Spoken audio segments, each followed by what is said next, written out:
کابل میں نور ولی محسود کی ہلاکت سے متعلق صحافی کا سوال۔ آپ کو مزید بھی آگاہ کہ ترجمان پاک فوج کا جواب، کہا پاکستان کے عوام کی جان و مال کی حفاظت کرنے کے لیے جو ضروری اقدامات کیے جانے چاہیے وہ کیے جائیں گے۔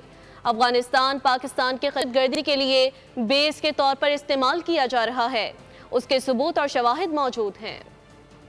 17 دہشت گردوں کو جہنم واصل کیا جا چکا ہے۔ سال 2025 میں خیبر پختونخوا میں ان آپریشنز کے دوران 516 قیمتی جانوں نے جام شہادت نوش کی، جس میں پاک فوج کے 311 بہادر آفیسر و جوانان شہری شامل ہیں۔ افغان اپنی سرزمین ہمارے خلاف استعمال نہ ہونے دیں، ترجمان پاک فوج کا افغان حکومت کو 2 ٹوک پیغام۔ پاکستانی عوام کی سیکیورٹی کسی دوسرے ملک بالخصوص افغانستان کو رہن نہیں کی جا سکتی۔ صرف ریاست، افواج پاکستان اور اس کے قانون نافذ کرنے والے ادارے ہی پاکستان کی عوام کی سیکیورٹی کے ضامن ہیں۔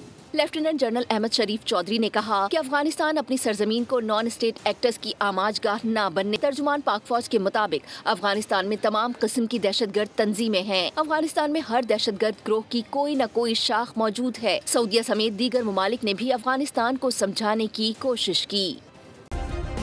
سبسکرائب کریں اور بیل دبائیں تاکہ کوئی خبر رہ نہ جائے۔